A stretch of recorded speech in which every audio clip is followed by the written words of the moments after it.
2014 में सिर्फ एक तारीख नहीं, प्रधानमंत्री मोदी ने बदलाव कहकर अप्रत्यक्ष रूप से कांग्रेस पे व्यंग किया है। कांग्रेस पार्टी की तुलना एक पुराने फोन से की गई है। प्रधानमंत्री मोदी ने कहा कि उन्होंने पुराने फोन को बदलकर उन्हें सेवा का मौका दिया है। दिल्ली में इंडिया मोबाइल कांग्रेस के 8वें संस्करण में भाग लेने वाले प्रधानमंत्री मोदी ने बताया कि भारत कैसे मोबाइल फोन का निर्णायक बन गया है। एप्पल और गूगल जैसी दिग्गज टेक कंपनियां भारत में विनिर्माण केंद्र स्थापित करने के लिए पूरी तरह तैयार है। कहा जाता है कि अब पूरी दुनिया में भारत में बने फोन का इस्तेमाल कर रही है। उन्होंने कहा कि मोबाइल ब्रॉडबैंड स्पीड में भारत 118वें स्थान पे 43वें स्थान पे पहुंच गया है और 5G सेवाओं के एक साल के भीतर 4 लाख 5G स्टेशन स्थापित किए गए हैं।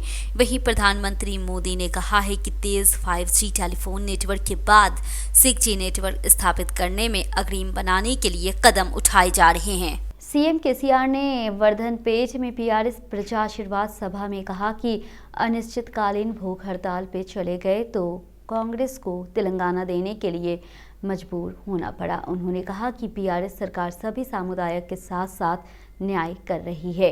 केसीआर ने कहा है, जब तेलंगाना आंदोलन शुरू हुआ तो किसी को विश्वास नहीं हुआ तेलंगाना बन जाएगा। उन्होंने कहा कि जो लोग अब वोट मांगने आ रहे हैं उन्हें तेलंगाना की कोई समझ नहीं है।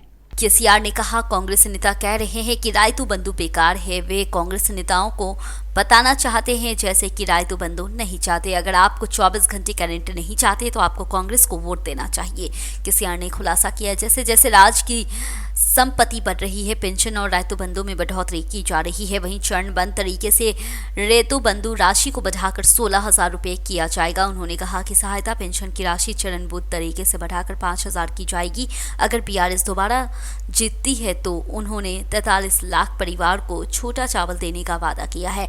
वहीं 43 लाख परिवार के लिए केसीआर बीमा लागू किया जाएगा। केंद्रीय गृह मंत्री अमित शाह ने अहम ऐलान किया है कि अगर तेलंगाना में बीजेपी सत्ता में आई तो पीसी को मुख्यमंत्री बनाया जाएगा। उन्होंने सूर्यापेट में आयोजित बीजेपी जन जागरण सभा में हिस्सा लिया। अमित शाह ने कहा है, केसीआर ने पहले सत्ता में आने पर दलित सीएम बनाने का वादा किया था और उन्होंने अपना वादा पूरा नहीं किया। उन्होंने कहा कि जब केसीआर ने कहा था कि वह दलितों को 3 एकड़ जमीन देंगे तो वो गलत साबित हुआ है। क्या केसीआर अभी भी दलित सीएम बनेंगे? उन्होंने चुनौती दी। उन्होंने कांग्रेस और पीआरएस की पारिवारिक पार्टियां कहकर आलोचना की है। अमित शाह ने कहा है, सीएम केसीआर अपनी बेटी केटीआर को मुख्यमंत्री बनाना चाहते हैं और सोनिया गांधी अपने बेटा राहुल गांधी को प्रधानमंत्री बनाना चाहती है। उन्होंने कहा कि ये दोनों पार्टियां परिवारों के लिए ऐसा कर रही है। पारिवारिक पार्टियां कभी भी तेलंगाना का विकास नहीं करेगी। पीआरएस दलित विरोधी, गरीब विरोधी और पीसी विरोधी पार्टी है। उन्होंने याद दिलाया कि उन्होंने समक्का सारक्का नाम से एक आदिवासी विश्वविद्यालय की स्थापना की और एक हल्दी बोर्ड दिया है। उन्होंने कहा, प्रधानमंत्री मोदी ने आजादी के बाद पहली बार बीसी आयोग का गठन कर बीसी के साथ न्याय किया है। मंत्री तालासानी यादव ने कहा है कि चुनाव आते ही बीजेपी और कांग्रेस हंगामा खड़ा करते हैं। मंत्री तालासानी ने सनत नगर निर्वाचन क्षेत्र के चुनाव प्रचार के अंतर्गत बंसीला पेट मंडल में घर घर जाकर अभियान चलाया। मंत्री तालासानी श्रीनिवास यादव ने कहा है, 50 साल से सत्ता में रहने वाली कांग्रेस में देश का विकास क्यों नहीं हुआ है। उन्होंने कहा, तेलंगाना में देश के विकास और कल्याण कार्यक्रमों के कार्यान्वयन में एक उदाहरण के रूप में खड़ा हुआ है। उन्होंने विश्वास जताया कि राज्य में पीआरएस सरकार फिर से सत्ता में आएगी। उन्होंने वोट के लिए हथकंडे लेकर आने वाले से सतर्क रहना चाहिए। बीजेपी प्रदेश अध्यक्ष किशन रेड्डी ने कांग्रेस और पीआरएस पे एक होने का आरोप लगाया है। दोनों पार्टियां एक समझौते पे आगे बढ़ रही है। उन्होंने लोगों से आगामी चुनाव में समझदार होने की अपील की है। भाजपा प्रदेश कार्यालय में चविल्ला पूर्व विधायक केएस रत्नम को पार्टी का अग्रवस्त्र पहनाकर पार्टी में आमंत्रित किया। किशन रेड्डी ने कहा कि भविष्य में और नेता शामिल होंगे। पीआरएस के कार्यकारिणी अध्यक्ष मंत्री केटीआर ने कहा है, कुछ नेता चुनाव के दौरान केवल वोट पाने के लिए जातिवाद के नाम पे आगे आते हैं। केटीआर ने आह्वान किया है कि जाति नहीं धर्म होना चाहिए और गुणवत्ता के आधार पर वोट करना चाहिए। विकास मेरी जाति है, कल्याण मेरा धर्म है। उन्होंने कहा कि मुझे तभी वोट दो जब लगे कि मैं काम करूंगा। मंत्री केटीआर ने श्रीसला शहर में बीआरएस पार्टी युवा आत्मीय सम्मेलन में भाग लिया। इस सभा में बड़ी संख्या में युवा और बीआरएस युवा नेता शामिल हुए। इस अवसर पर मंत्री केटीआर ने बात की। केटीआर ने याद दिलाया कि श्रीसला के इतिहास में पहली बार श्रीसला विधायक को 2014 में मंत्री पद मिला था। अगर उसकी कोई पहचान है तो उसकी वजह आप ही है। उसका 14 साल का प्रदर्शन आपके सामने है। मंत्री ने सुझाव दिया कि आप ही अपनी किस्मत लिखते हैं, इसका सदुपयोग करें। मंत्री हरीश राव ने रंगारेड्डी जिले के मन्नेगुड़ा में पीएमआर कन्वेंशन हॉल में इब्राहिमपट्टनम निर्वाचन क्षेत्र की बीआरएस जमीन पर अस्तर समितियों की बैठक में भाग लिया है। बूथ कमेटी स्तर ने नेताओं लोगों का विकास की जानकारी देनी चाहिए। हरीश राव ने कहा, अन्य दलों ने बीआरएस घोषणा पत्र की नकल की। उन्होंने कहा कि लोगों को 400 में गैस सिलेंडर उपलब्ध कराया जाएगा। सीएम केसीआर ने कहा कि किसानों के लिए सोचकर हर साल किसान बॉन्ड में 16,000 रुपए की बढ़ोतरी की गई है। हरीश राव ने खुलासा किया कि तेलंगाना में ऐसी योजना लागू की जा रही है जो देश में कहीं और उपलब्ध नहीं है। उन्होंने कहा कि केसीआर बीमा से करोड़ों लोगों को फायदा होगा। वहीं ऋतु बीमा योजना के माध्यम से यदि किसान की मृत्यु हो जाती है तो ये बिना किसी सहारा के सीधे किसानों को दिया जाता है। आसरा पेंशन योजना के लिए इसे 2,000 रुपए से बढ़ाकर 5,000 रुपए किए जा रहे हैं। सदाशिवपेट मंडल के वेलेटुर गांव में विधायक जग्गा रेड्डी की मौजूदगी में बड़ी संख्या में विभिन्न पार्टियों के कार्यकर्ता कांग्रेस पार्टी शामिल हुए। विधायक जग्गा रेड्डी ने विधानसभा चुनाव जीतने के लिए कड़ी मेहनत की है। कांग्रेस सत्ता में आई तो सोनिया गांधी ने जो कहा उसे लागू करेगी। उन्होंने कहा कि कांग्रेस पार्टी का इतिहास दिया गया वादा पूरा करने को कह रहा है। उन्होंने कहा कि जब वे 10 साल तक सत्ता में थे तो उन्होंने ऐसा ही किया। उन्होंने कहा कि वे अब ऐसा ही करेंगे। उन्होंने कहा कि बीआरएस का मानना है कि अगर वे चुनाव से 3 दिन पहले 100,000 बोतलें देंगे तो वोट देंगे। मतदाता तय करने की 5 साल के लिए बीआरएस द्वारा दिए जाने वाले 1,000 रुपए चाहिए या हर महिला को 2,500 रुपए देने वाली सोनिया गांधी का शासन चाहिए।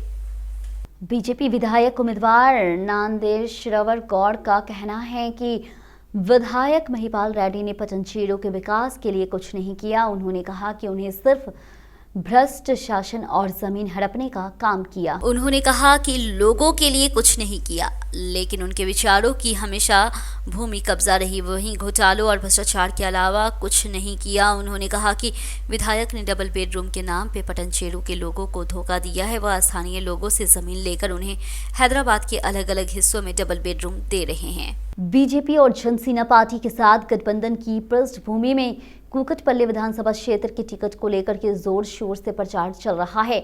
इस बार गठबंधन के हिस्से के रूप में भाजपा नेताओं ने मीडिया रिपोर्ट्स के खिलाफ कुकटपल्ली भाजपा कार्यालय में एक मीडिया सम्मेलन आयोजित किया है। निर्वाचन क्षेत्र की सीट जनसेना पार्टी को आवंटित की गई है। पार्टी नेताओं ने खुलासा किया कि अभी तक बीजेपी ने कुकटपल्ली निर्वाचन क्षेत्र के लिए टिकट आवंटन के संबंध में कोई निर्णय नहीं लिया है। उन्होंने कहा कि झूठा प्रचार किया जा रहा है। उन्हें जनसेना पार्टी को टिकट दे दिया गया है। निर्वाचन क्षेत्र के भाजपा नेताओं की ओर से उन्होंने नेतृत्व से कुकटपल्ली सीट भाजपा नेताओं को आवंटित करने की अपील की है। उन्होंने विश्वास जताया कि भाजपा पार्टी क्षेत्र में बहुत मजबूत है और इस बार निश्चित रूप से क्षेत्र में परचम लहराएगी। टीएसएमटीसी के चेयरमैन अरोला श्रीनिवास ने कहा है कि बीआरएस एक परिवार है। संगारेड्डी में जनता प्रभाकर की जीत तय है। जग्गा रेड्डी जो 5 साल से 5 बार निर्वाचन क्षेत्र में नहीं आए हैं, उन्हें वोट मांगने का कोई नैतिक अधिकार नहीं है। उन्होंने कहा कि कांग्रेस ने चुनाव आयोग से शिकायत की कि राइतु बंधु को नहीं दिया जाना चाहिए। कांग्रेस नेता चाहते हैं कि किसान अमीर न बने बल्कि गरीब बने रहें। कार्यकर्ताओं ने इस बात पे दुख व्यक्त किया है कि मल्काजगिरी के कार्यकर्ताओं को बीआरएस की मान्यता नहीं दी गई है। उन्होंने कहा कि उन्हें तेलंगाना के लिए कई आंदोलन किए गए हैं, वहीं बीआरएस नेतृत्व कार्यकर्ताओं के आंदोलन को भूल गया है। उन्होंने कहा कि जो नेता विपक्षी पार्टी से आ रहे हैं उनकी पहचान हो रही है। उन्होंने कहा मैनमपल्ली हनुमंतराव की पहचान कर ली गई है। उन्होंने कहा कि मैनमपल्ली हनुमंतराव के में कांग्रेस में शामिल होने के बाद कार्यकर्ता बिना नेता के रह गए हैं।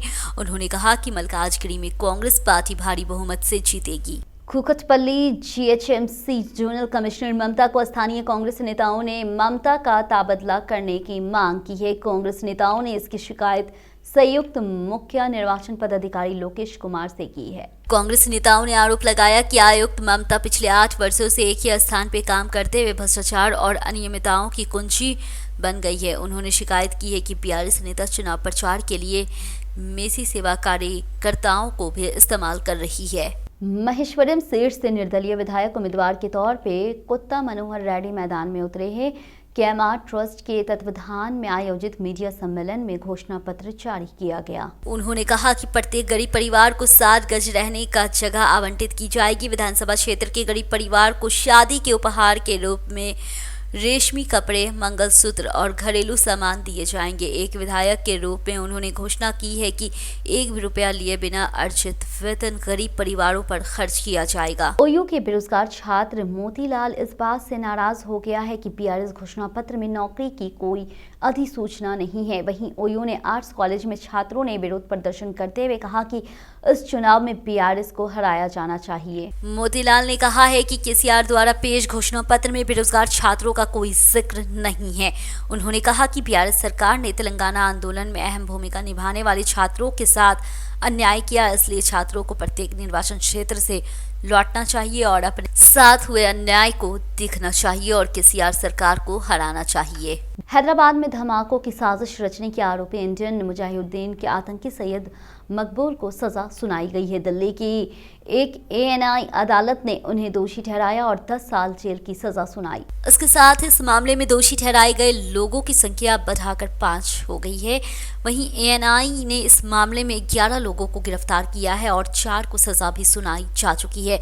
सैयद मकबूल का गृह नगर नांदेड़ महाराष्ट्र में है। वहीं उन्होंने 28 फरवरी 2013 को हैदराबाद में धमाकों की साजिश रचने के आरोप में गिरफ्तार किया गया था। वहीं एएनआई ने अपनी चार्जशीट में कहा है कि वह पाकिस्तान और भारत में इंडियन मुजाहिदीन के आतंकवादियों के साथ सक्रिय संपर्क में था और साजिश का हिस्सा था। तमिलनाडु की नीलगिरी जिले में एक हाथी ने आतंक मचा दिया है। पर्यटकों की गाड़ी पर हमला कर उसे क्षतिग्रस्त कर दिया गया है। वहीं कोटागिरी से मेटापालयम जा रहे पर्यटकों की कार देखकर हाथी ने उस पर हमला कर दिया। हाथी का पीछा करने पर कार में सवार लोग डर गए और भाग गए। हाथी ने कार को तहस नहस कर दिया। जो लोग उस तरफ जा रहे थे उन्होंने अपने फोन में हाथी के हमले का दृश्य फिल्माकर सोशल मीडिया पे पोस्ट कर वायरल कर दिया। हैदराबाद में सरदार वल्लभ भाई पटेल राष्ट्रीय पुलिस एकेडमी के 75वें बैच के आईपीएस अधिकारियों की पासिंग आउट परेड भव्य रूप से चल रही है। कार्यक्रम में केंद्रीय गृह मंत्री अमित शाह मुख्य अतिथि के तौर पर शामिल हुए हैं। वहीं राज्यपाल तमिलिसाई सौंदरराजन और पुलिस महानिदेशक अंजनी कुमार भी कार्यक्रम में उपस्थित थे।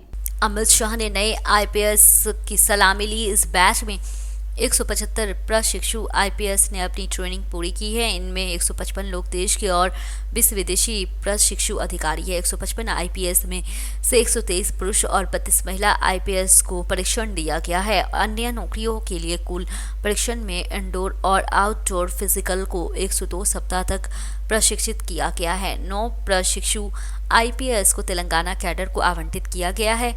इनमें 4 तेलंगाना के हैं जबकि 5 अन्य राज्यों के हैं। वहीं 2022 बैच में 5 को तेलंगाना से चुना गया था, 4 को राज्य के कैडर और एक दूसरे को राज्य में सौंपा गया था।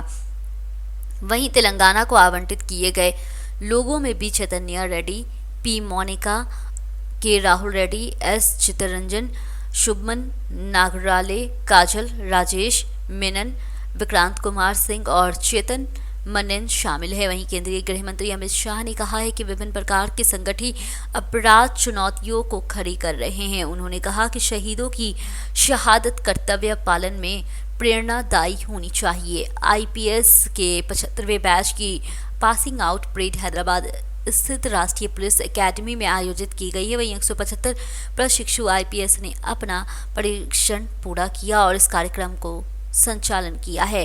अमित शाह मुख्य अतिथि थे और अमित शाह ने प्रशिक्षु आईपीएस से सम्मान ग्रहण किया है। अमित शाह ने कहा है कि सीआरपीसी, आईपीसी और साक्ष्य अधिनियम ब्रिटिश शासन के समय है और ये वर्तमान परिस्थितियों के लिए आयुक्त नहीं है। उन्होंने कहा कि इनका मकसद कानून की रक्षा करना है। उन्होंने कहा कि बदलती हुई परिस्थिति के अनुरूप लोगों को अधिकारी रक्षा के उद्देश्य में नए कानून बनाने की जरूरत है। उन्होंने कहा कि वर्तमान में विभिन्न प्रकार के संगठित अपराध समाज के सामने चुनौती खड़ी कर रहे हैं। उन्होंने प्रशिक्षु IPS को हवाला किया है। नकली नोटों के प्रचलन और क्रिप्टो करेंसी जैसी चुनौतियों पर डट कर लड़ने की सलाह दी है। अमित शाह ने कहा है कि शहीदों के बलिदान का प्रेरणा के रूप में लेना चाहिए और कर्तव्य पालन में लगे रहना चाहिए। तेलंगाना विधानसभा चुनाव के मद्देनजर पुलिस ने 9 अक्टूबर से आज तक राज्य भर में 347.16 करोड़ रुपए की संपत्ति जब्त की है। इस महीने की 9 तारीख को तेलंगाना विधानसभा चुनाव कार्यक्रम जारी होने के बाद ये संहिता लागू हो गई है। उस दिन के बाद से पुलिस सघन चेकिंग कर रही है। उस दिन से लेकर के कल तक पुलिस ने राज्य भर में बड़ी मात्रा में नकदी और पैसे जब्त किए हैं। वहीं 9 अक्टूबर से अब तक 122.62 करोड़ रुपए के कैश जब्त किया जा चुका है। वहीं 156.22 करोड़ रुपए के सोने चांदी के आभूषण जब्त किए गए हैं। वहीं 20.70 करोड़ रुपए की शराब जब्त की गई है। जांच के दौरान 17.18 करोड़ रुपए दवाई भी जब्त की गई है। अधिकारियों ने बताया कि मतदाताओं को बांटने के लिए तैयार किए गए 30.42 करोड़ रुपए के उपहार जब्त कर लिए गए हैं।